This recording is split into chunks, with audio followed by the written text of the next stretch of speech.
la une ce soir, le conflit s'enlise à Socoméco. Les partis n'arrivent pas à s'entendre sur le montant des revalorisations salariales. Le syndicat UGTG pourrait durcir le mouvement pour obtenir satisfaction. Le reportage d'ATV Guadeloupe est à venir. Les employés de la mission locale sont toujours en grève. Ils réclament le paiement de leur salaire à date fixe. Des retards de plus en plus fréquents et ils protestent aussi contre la détérioration de leurs conditions de travail. La région Guadeloupe souhaite transformer la structure Guadeloupe Formation en un établissement public commercial et industriel. Un changement qui devrait éviter l'application du statut de la fonction publique territoriale. Les explications d'Isabelle Hameau sont à venir dans ce journal. Et découverte ce soir du home sitting pour la sécurité de votre maison. Le concept qui consiste à faire garder votre logement gratuitement par une autre personne gagne des partisans. Un échange gagnant-gagnant qui permet en tout cas de partir en vacances l'esprit tranquille. Bonsoir, bienvenue sur ATV Guadeloupe. Je suis ravie de vous retrouver.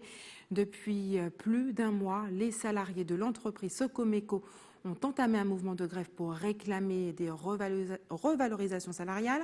Selon le syndicat UGTG, les propositions de la direction de l'entreprise seraient allées en diminuant. Reportage Nathalie Dinan, Patrick Curie, Moïse Dexter. Le conflit s'enlise au sein de l'entreprise d'outillage Socoméco. Malgré plusieurs rencontres entre les salariés et la direction, rien n'avance. Trop de divergences, des échanges compliqués selon les grévistes. Toutes les propositions faites sont rejetées par la direction. Nous rencontrons à la direction du travail le directeur Socoméco, puisque nous avons une rencontre prévue. Nous comptons vraiment que M. n'a pas changé du tout. C'est-à-dire qu'il vient rencontrer nous pour payer M. Abozo qui conseillait, puisque M. Abozo pèse chaque fois qu'il y a une rencontre, mais il n'a pas venu négocier avec nous. Puisque déjà il dit que tout ça a été proposé caduc. C'est-à-dire que quand il est là, il commande de nous à reprendre le travail là sans proposer en merde. Une situation qui pourrait évoluer vers un durcissement de la grève. Pour l'heure, les grévistes s'organisent autour d'une action de solidarité afin de supporter cette situation. Depuis la semaine passée, nous avons monté crescendo et la semaine là, ça va nous monter crescendo. Donc il faut savoir déjà que demain, nous avons un grand contrée de solidarité en l'épargne à Socoméco où nous avons un grand manger qu'a fait pour venir en aide aux salariés de Socoméco. Il y a d'autres manifestations qui viennent en cours de semaine puisque chaque jour, il faut un événement si par à Socoméco jusqu'à temps que nous arrivions à un protocole de fin de conflit. Il y a une action qui est faite à l'entour à salariés à Socoméco. La tension est palpable. Le risque de durcissement du conflit dans les jours à venir est à prévoir. Il constitue un maillon important de la politique de l'emploi. Les employés de la mission locale victimes de précarité sont en grève depuis le début du mois de juillet et ils réclament le paiement de leur salaire à date fixe. Des retards de plus en plus fréquents. Le point avec Nathalie Dinan. Voilà plus d'une dizaine de jours que les employés de la mission locale sont en grève. La raison, des difficultés de versement de salaire liées au retard des subventions. Une instabilité financière qui impacte le fonctionnement de la structure qui œuvre depuis plus de 25 ans à l'insertion des jeunes. Faute de moyens, elle ne peut assurer ses missions dans de bonnes conditions. C'est des travailleurs pauvres, c'est des travailleurs précaires et nous ne pouvons pas accompagner des jeunes alors que nous-mêmes nous sommes dans une situation difficile. Nous ne pouvons pas demander à rien incident parce que chaque fois que nous commandons un bitin, il n'y a pas d'argent, pas ni l'argent n'a pas arrivé, pas ni assez l'argent. Donc à présent là, nous à bout. D'accord? Donc, au troisième jour de négociation, par rapport à ça, nous pouvons voir qui gens nous peut faire pour demander l'État prendre responsabilité aussi. Parce que nous ne pouvons pas demander accompagner des jeunes à une situation comme ça. Qui gens, conditions nous pas qu'à évoluer et qui gens nous peut accompagner ces jeunes-là alors que nous-mêmes nous en souffrance. Des négociations sont en cours avec le président de la mission locale qui en appelle à la responsabilité de tout un chacun afin de trouver au plus vite des solutions pérennes. J'ai déjà alerté l'ensemble des collectivités par écrit, en les rencontrant, pour leur signaler qu'aujourd'hui, que l'accompagnement qui est fait à la mission locale n'est pas suffisant. On ne va pas dire qu'il n'y a pas d'accompagnement, loin de là, puisque la région, l'État, le Conseil général contribue à l'évolution de la mission locale. D'ailleurs, je vais profiter de votre micro de dire aux municipalités et aux communautés d'agglo qu'il faut aider la mission locale, puisque la mission locale œuvre pour les jeunes de leur territoire. Puisque en France métropolitaine, il faut le savoir, on donne 1,5 multiplié par la population, par commune, à la mission locale. Et en Guadeloupe aujourd'hui, on donne 0 Je dis bien, les communes donnent 0 à la mission locale et ce n'est pas normal. Il faudrait environ 600 000 €, voire même plus, pour que cet organisme d'insertion fonctionne normalement. Une rencontre est prévue mercredi avec le président de région. Et quel avenir pour les 120 salariés de Guadeloupe Formation? Depuis l'annulation du recrutement du directeur de la structure, Patrick Dumirier, par la Cour administrative d'appel de Bordeaux, au motif que son contrat de travail relevait du droit privé et non du droit public. Les autres salariés sous le même régime que ce dernier redoutent la mise en place d'un plan social. Mais la région Guadeloupe a décidé de transformer, en tout cas envisage de transformer, le statut de la structure, l'éclairage d'Isabelle Hameau. La région veut faire de Guadeloupe Formation un outil de performance. Après la décision de la Cour administrative d'appel de Bordeaux de rejeter le statut d'établissement public administratif mis en place par l'ancienne majorité, l'institution se retrouve quasiment en demeure de changer la donne. Guadeloupe Formation deviendra un établissement public industriel et commercial. Le maintien du statut Lurel aurait coûté pas moins de 6 millions d'euros à l'équipe Chalus. Selon la région, cette modification de statut de Guadeloupe Formation permettra d'entamer un dialogue de performance avec les organismes rattachés à la collectivité régionale. Pour rappel, Guadeloupe Formation a dépensé plus qu'il n'en fallait. Il en a résulté un déficit de 8 millions d'euros en 2014 que la région a comblé les années suivantes.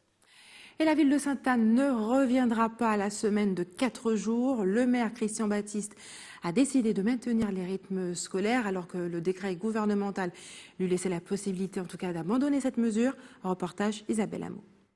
Pas de dérogation pour modifier les horaires initiaux. À Sainte-Anne, la semaine de 5 jours de classe est maintenue. Redéfinir le rythme scolaire requiert une organisation particulière, selon la mairie. Nous avons déjà des parents d'élèves qui font déjà l'acquisition de leur inscription pour le transport scolaire.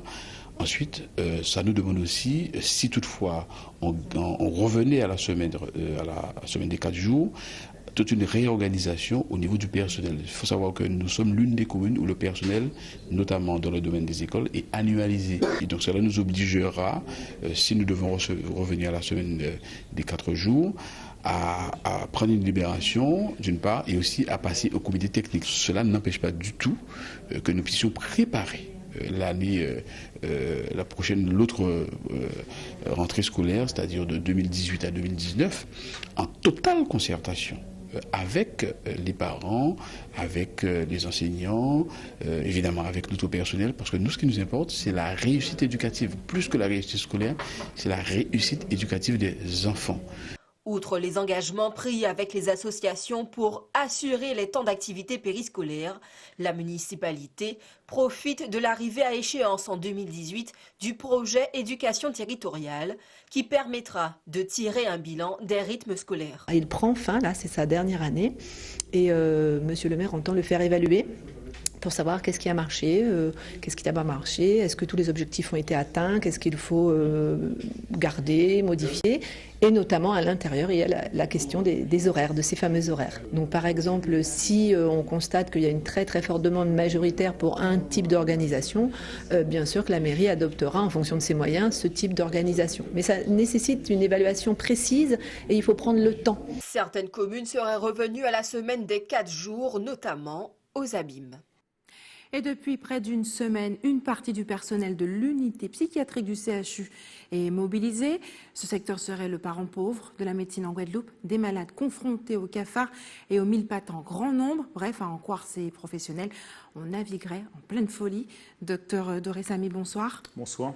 Merci d'avoir accepté notre invitation ce soir. Vous êtes médecin à l'unité justement psychiatrique du CHU de Pointe-à-Pitre. Je parlais tout à l'heure de 2 semaines, mais en fait vous êtes mobilisé depuis quasiment 2 mois. Comment qualifieriez-vous les conditions d'hospitalisation du CHU ? Alors cela fait plusieurs années que le personnel et moi-même nous plaignons des conditions. Vous parlez d'un combat de quelques semaines ou de quelques mois.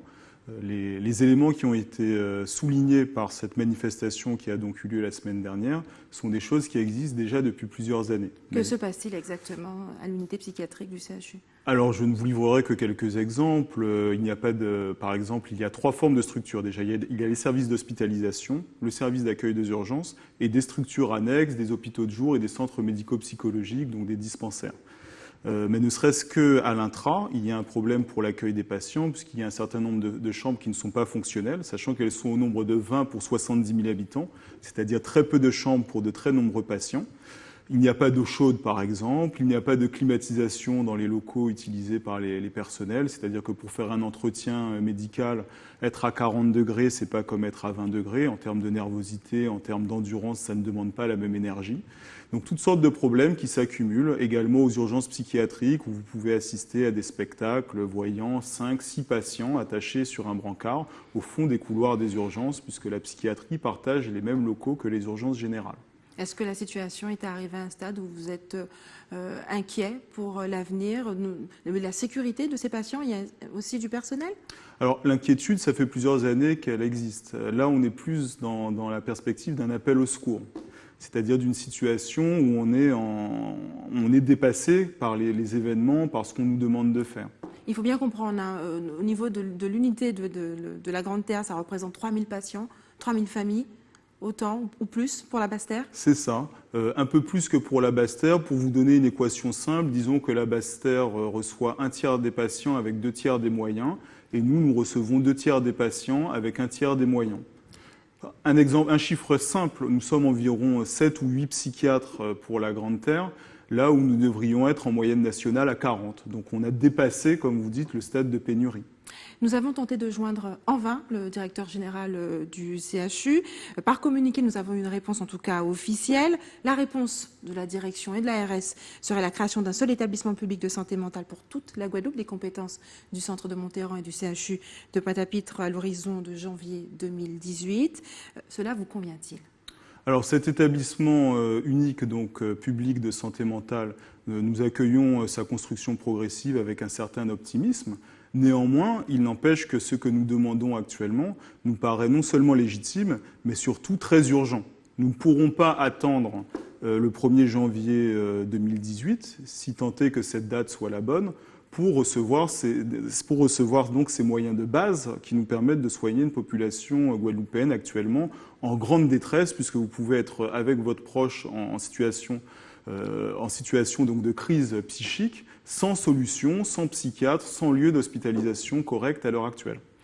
Qu'attendez-vous? Des discussions sont en cours depuis près de 2 mois maintenant. Qu'espérez-vous de la direction en termes de mesures urgentes? Alors, moi, je n'ai pas de revendication à titre personnel, mais ce que j'aimerais, c'est que nous ayons un échéancier assez précis pour la fin de l'année 2017 sur un certain nombre de besoins urgents qu'éprouve le secteur psychiatrique du CHU de Pointe-à-Pitre. Avez-vous le sentiment que ce service est traité comme les autres services du CHU de Pointe-à-Pitre, mais vraiment, ou plutôt mal loti?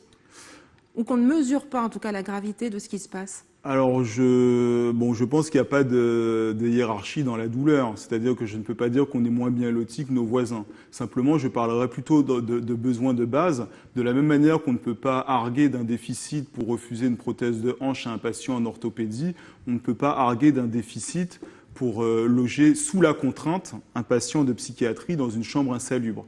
C'est-à-dire que je suis plus dans une analyse de l'inadmissible, pas dans une analyse comparative des misères respectives. Merci Dr Doris Samy d'avoir accepté de répondre à nos questions ce soir. Ce samedi, les Guyanais de l'Hexagone ont manifesté sur la place de la République à Paris pour réclamer une mise en application rapide des accords de Guyane. On regarde le reportage de notre correspondant à Paris, Stéphane Alexandresco. Je vous remercie. 3 mois après les accords du Guyane, où en sont les promesses? C'est la question que posait samedi place de la République à Paris la manifestation organisée par les Guyanais de métropole, soutenue par le collectif du Haut-Maroni, l'AWA, par les représentants des peuples autochtones, des 500 frères et du collectif Trop Violent. Nous sommes tout aussi concernés que les Guyanais de Guyane parce que nous avons notre famille là-bas et nous aussi n'acceptons pas que les nôtres meurent faute de moyens ou faute de prise en charge de qui de droit. Il y a près de 6 000 enfants qui ne sont pas scolarisés, il n'y a pas d'école, bon, tout ça. Bon. Et puis on est là pour leur dire qu'on est là, on ne va rien lâcher parce qu'on a les mêmes droits. C'est légitime. 3 mois après les accords, les Guyanais s'impatientent, notamment dans les 3 communes du Haut-Maroni qui demandent une aide pour sortir du désenclavement. Le problème de la CTG ou de l'État, c'est toujours nous dire qu'il nous manque le budget, qu'il n'y a pas assez de financement, il faut aller chercher les fonds. Ils nous comprennent, mais nous, on ne veut plus qu'on nous comprenne, on veut qu'on nous désenclave concrètement. Donc s'il nous faut nous battre encore pour obtenir ne serait-ce que la moitié ou tout ce que l'on demande, nous resterons mobilisés et nous le ferons comprendre à l'État que nous voulons notre hôpital de proximité, que nous voulons notre axe ferroviaire ou notre route, tout simplement. Des choses minimes, mais qui comptent beaucoup pour les gens de l'intérieur. Impatience également du côté des peuples autochtones qui sont venus dans cette manifestation réaffirmer leurs revendications. Nous voulons simplement une ratification de l'article 169 qui reconnaît tout simplement les peuples autochtones à part entière. Nous voulons simplement que l'orpaillage illégal en Guyane soit éradiqué. Et concernant le volet illégalité, il y a le côté légal. Il s'avère que prochainement il y aura un projet de montagne d'or qui malheureusement aura des conséquences environnementaux sur la population et sur l'économie même guyanaise qui ne satisferont pas les Guyanais, ça c'est sûr. Le sentiment est que les choses avancent, mais pas au rythme qu'il faudrait. Sur 60% des points de l'accord de Guyane, il y a une réponse claire. Je m'arrêterai à ça. Parce qu'après, sur beaucoup de ces points, même dans ces 60%-là, on nous renvoie à fin d'année. D'accord ? Fin 2017, d'ici fin 2017, en fin 2017, on aura X ou Y millions. Donc, je ne sais pas. Moi, personnellement, plan d'urgence, effectivement, peut-être qu'il aurait fallu le définir au préalable et se dire qu'est-ce qu'on appelle une urgence. Parce que finalement, l'urgence, ok, on est entendu, on a été traité. Effectivement, on traite le sujet de la Guyane. Il n'est pas laissé dans un coin de table. Mais ça ne va pas aussi vite qu'on aimerait. Ça ne va pas aussi vite qu'on aimerait. Et restez sur ATV Guadeloupe dans quelques minutes. Découverte du home sitting pour éviter de se faire cambrioler pendant la période des vacances. Et puis ça groove aussi pendant les vacances, période propice en tout cas pour s'adonner à ses passions. Devant les élus locaux réunis aujourd'hui pour la conférence nationale des territoires, le gouvernement a précisé ses intentions au sujet des collectivités locales. Elles devront réduire leurs dépenses de 13 milliards d'euros d'ici 2022. Le président Emmanuel Macron a également fait part de son souhait de réduire le nombre des élus. Êtes-vous favorable à la baisse du nombre d'élus locaux? Karen Diamin vous a posé la question, on vous écoute. Eh bien, je suis tout à fait d'accord pour la réduction des élus locaux parce qu'il y en a trop. Et puis surtout aussi pour le salaire parce que trop de comment dirais-je, d'impôts qu'on paie, tout ça. Alors, donc, je suis tellement d'accord. Alors, si ça peut faire du bien à la Guadeloupe, c'est très bien. C'est tant mieux. Moi, je suis contre. Parce que la vie va en progression. Les jeunes qui sont à l'école acquis des diplômes de plus en plus. Et puis après, ils se trouvent dans le chômage. Je suis contre, même aux jeunes locaux aussi. Ce sont des pères d'enfants. Ces gens ont besoin de nourrir leur famille. Alors, je suis contre. Ah ben oui, parce qu'il y a des trains de vie qu'il faudrait peut-être changer. Il y a des gens qui sont payés, je ne dirais pas trop payés, et qui profitent de leur statut pour pouvoir vivre assez longtemps sur les deniers qu'ils vont gagner. Et je pense que si on réduit sous ce train de vie de ces gens-là, je pense, ce sera la population qui va en profiter. Voilà. Donc, et c'est tout, mais il faudrait peut-être penser à tout ça. Il y a la région, il y a des gens qui sont payés à rien faire. Moi, je pense qu'il y a la population derrière qu'il faudrait penser à répartir cet argent-là. Je vais vous répondre à ma manière. Pour moi, si on enlève tous les élus locaux et on les remplace par des hommes qui respectent les lois et les principes de Dieu, pour moi, c'est la seule solution pour le monde entier. Oui, je suis d'accord. La question, c'est bon vraiment. Mais si vous réduisez, pendant il y a 20 qui travaillent, tu réduis 10 dans 20, qu'est-ce qu'on va faire avec les autres? Ils vont licencier les autres. Mais il ne faut pas faire ça. Après la CEDIC, qu'est-ce qu'il va faire? Il va dans la rue? Pourquoi pas si ça... Parce qu'il y en a effectivement qui passent le temps à se tenir les pouces, quoi, à avoir des postes, pourquoi pas. Donc je suis effectivement pour l'efficacité. En contrepartie, il faudrait que ceux qui soient là travaillent réellement. On ait des lois adaptées à notre pays. Et que diriez-vous de faire garder votre maison ou votre chien pendant votre absence par une personne que vous ne connaissez pas? La formule home-sitting se développe en Guadeloupe, un concept qui permet de faire des économies et aussi de partir l'esprit plus léger. Linda Kayarsi. Plus insolite que la location attirante sur le Bon Coin, le home-sitting a le vent en poupe. Les sites internet comme Oreca, Partir Tranquille, Nomador permettent de faire garder sa maison et ses animaux. Concrètement, vous déposez une annonce de votre maison et les dates de disponibilité. Des home-sitters du monde entier inscrits sur la plateforme postulent et vous contactent. Sur la plateforme de Nomador, par exemple, en échange de l'hébergement qui permet de passer des vacances sans payer de frais de logement, les home-sitters s'engagent à veiller sur la maison, l'entretenir, s'occuper du jardin, des animaux. Parmi les autres communautés à disposition, le concept Illidor.com veut aussi vous faire passer des vacances tranquilles. Le principe reste le même avec une petite différence. Ce sont des retraités qui gardent votre maison et vos boules de poil en votre absence. Bien entendu, si certaines de ces agences d'home-sitting sont à la fois gratuites et payantes, elles sont très exigeantes. Gardiens et propriétaires doivent montrer patte blanche. Afin d'assurer la sécurité des biens et des personnes, bon nombre de documents sont nécessaires pour s'inscrire, notamment l'attestation de responsabilité civile ou encore l'extrait de casier judiciaire vierge. Et êtes-vous prêt à laisser quelqu'un chez vous pour éviter d'être cambriolé? Vos réponses recueillies par Karen Ziama. Et bien maintenant, il faut déjà vraiment connaître à qui on a affaire, connaître la personne, vraiment connaître, savoir que c'est quelqu'un qu'on a vraiment confiance en lui. Parce que la confiance, ça n'existe presque plus. Jusqu'à présent, l'occasion ne s'est pas encore présentée, donc je ne sais pas trop. Donc après à savoir, peut-être oui, peut-être non. Peut-être oui, tout dépend de la personne. Pourquoi? Ben, il faut savoir faire confiance. Aussi, savoir faire confiance par rapport à son bien, son matériel, ce qu'on a, savoir si la personne va détériorer la maison haute. Mais si ce n'est pas une maison de sécurité, pourquoi pas? Oui, je serai prête. Pourquoi? Pour éviter les cambriolages. Ça dépend de la personne. Pourquoi? Oui, parce que peut-être que c'est un voleur aussi. Il faut même... non, c'est pas possible. Non, c'est pas possible. Oui, ça c'est une bonne idée. C'est une bonne idée? Ah ouais, moi je trouve que c'est une bonne idée. C'est ce que je fais parce que j'habite en Angleterre. Et généralement, ma belle-mère serait dans la maison pendant quelques temps pour surveiller notre maison pendant qu'on est en vacances. Et pour une semaine, je trouve que c'est une bonne idée. Ah, pour l'instant, non. Pourquoi? Non, je connais tout le monde en ce moment. Je connais moi-même à plus forte raison les autres. J'ai pas confiance en moi. Oui, quelqu'un que je suis sûre de la personne. Et un étranger, par exemple? Que je ne connais pas, je ne crois pas. Mais quelqu'un que je suis sûre de la personne, je le laisserai chez moi. Pour surveiller la maison, moi je sais que ma maison est protégée. Bah, pourquoi pas, si c'est quelqu'un de confiance, un échange avec quelqu'un qui est de là-bas ou dans un autre pays, on peut toujours essayer. Ah ben oui, oui, surtout en échange. Hein. Si quelqu'un qui habite là-bas et moi j'habite ici, changer, oui, ça serait bien.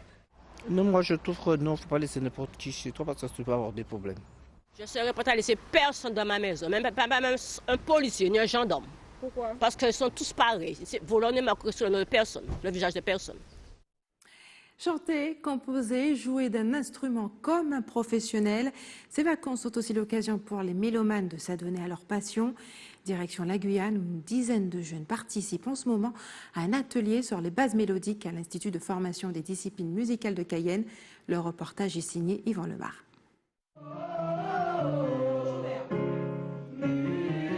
Chant, guitare, percussion, batterie, piano. Pendant 10 jours, en petit atelier, ces enfants vont s'initier ou approfondir leurs connaissances musicales. Une occasion pour certains de développer leur passion. Je veux faire ce petit stage parce que depuis que mon frère fait de la musique, j'ai commencé à aimer et en même temps pour découvrir de nouvelles choses. Depuis toute petite, j'aime tellement la musique que depuis j'ai voulu faire beaucoup de musique. Et du coup, j'ai fait le stage. C'est surtout un moyen pour eux de découvrir la musique et ses difficultés. On apprend les différents types d'instruments. Et je trouve ça bien comme activité. c'est une très bonne expérience pour nous tous. Au moins ça, je sais que la guitare, c'est très difficile à faire. Le piano, il faut retenir les notes, mais vraiment les retenir, dormir avec même. Et après, je vais faire des percussions et tout. Et aussi, s'échauffer la voix. Durant ces 10 jours, ces élèves auront des cours intensifs afin d'acquérir certaines notions. On aimerait qu'après les 10 jours de stage, nos élèves aient quelques notions de solfège, qu'ils connaissent un minimum de notes. Bon, il faut savoir que la musique, ça prend toute la vie pour maîtriser un certain nombre de choses, mais là, on aimerait qu'ils sortent avec un minimum de bagages, donc des notes sur la portée, enfin en tout cas sur le piano, qu'ils sachent respirer correctement, puisque quand on chante, la base essentielle du chant, c'est la respiration. Donc qu'ils sachent respirer, la position du corps quand on chante, la position du corps également quand on joue de la guitare, et puis comment on se produit sur scène, qu'est-ce qui se passe, les différentes étapes, ils vont apprendre ça également. Il faut qu'ils sachent que lorsqu'on va sur scène, donc il y a une préparation en amont, et quand on va sur scène, il y a le matériel qu'on place, la balance, qu'est-ce que c'est qu'une balance, et comment on tient un micro si on chante en solo, et comment ça se passe pendant un concert. Donc ils vont apprendre tout ça. Au-delà des notions musicales, ce stage permet de développer d'autres capacités. On s'est rendu compte que la musique apporte la concentration aux enfants, surtout à une époque où il y a beaucoup de multimédia qui entraînent un manque de concentration. Et la musique permet de se recentrer sur soi-même déjà, de se concentrer. Ça donne également de la rigueur, puisqu'on travaille en groupe et il faut respecter ce que le pianiste fait. Quand on est chanteur, par exemple, on doit faire attention parce qu'il y a un pianiste, il y a un guitariste, il y a un percussionniste. Et donc c'est bien de travailler en groupe, ça permet le travail communautaire. Durant ces masterclass, les élèves vont aussi composer une chanson. La fin de ce stage est prévue le 22 juillet avec un concert à l'Eldorado. Et ce samedi, le comité Miss Guadeloupe pour Miss France élira la plus belle jeune femme de l'archipel, celle qui succédera à Morgane Thérésine. En Martinique, l'élection aura lieu ce vendredi. Les 10 candidates suivent d'ailleurs depuis quelques jours une formation accélérée.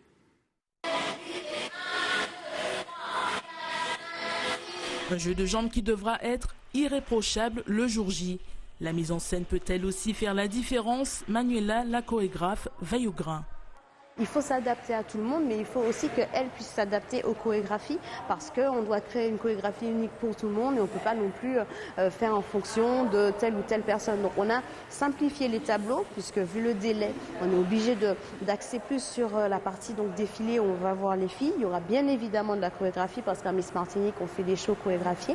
Mais voilà, donc la difficulté c'est ça, c'est un peu qu'elle s'adapte à la chorégraphie et qu'elle soit toute prête pour l'élection.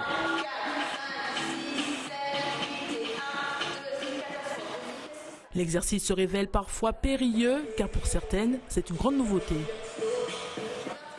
Le plus difficile dans les chorégraphies d'aujourd'hui, c'est surtout la synchronisation. D'être toujours coordonné, ne pas se tromper. C'est assez compliqué, sachant que nous n'avons pas forcément l'habitude, mais c'est un rythme à prendre, donc voilà, on est obligé de s'adapter en fait. Un rythme que connaissent bien Morgane Edwige et Aurélie Joachim. C'est donc avec une attention toute particulière que les candidates écoutent les conseils des 2 anciennes Miss. À quelques jours de l'élection, c'est vrai que c'est pas forcément évident parce que la pression commence à faire son apparition de par le fait que les chorégraphies ne sont pas encore totalement nettes, ne sont pas encore forcément prêtes et du coup forcément ça a mis la pression et puis le stress de se retrouver face au public, on se dit c'est enfin ce jour-là, etc. Donc ça met une pression et je pense que là elles sont dans cet état d'esprit qui n'est pas forcément facile à gérer. 10 prétendantes, mais une seule couronne. En attendant vendredi, les candidates poursuivent leur entraînement pour décrocher le précieux sésame, le diadème de Miss Martinique. Et rendez-vous samedi pour l'élection de Miss Guadeloupe. C'est l'heure des informations pratiques maintenant. Orange recrute des stagiaires au niveau et des alternants, des personnes qui cherchent un emploi en alternance aux Antilles-Guyane. Toutes les candidatures sont à adresser à l'adresse qui s'affiche au bas de votre écran alternant. Et l'équipe de l'établissement français du sang vous donne rendez-vous demain à la mairie de Port-Louis de 8h30 à 13h. Et enfin, si vous avez des informations à nous communiquer, n'hésitez pas à nous appeler au 60 11 2 fois. Et voilà, c'est la fin de notre édition locale et régionale. Mais avant de se quitter, je vous rappelle les principaux titres de ce lundi 17 juillet, le conflit s'enlise à Socoméco. Les parties n'arrivent pas à s'entendre sur le montant des revalorisations salariales. Le syndicat UGTG promet de durcir le mouvement pour obtenir satisfaction. Les employés de la mission locale sont toujours en grève depuis plus d'un mois. Ils réclament le paiement de leur salaire à date fixe, des retards qui sont de plus en plus fréquents et protestent aussi contre la détérioration de leurs conditions de travail. Et la région Guadeloupe souhaite transformer la structure Guadeloupe Formation en un établissement public commercial industriel, un changement qui devrait éviter l'application du statut de la fonction publique territoriale concernant les salariés.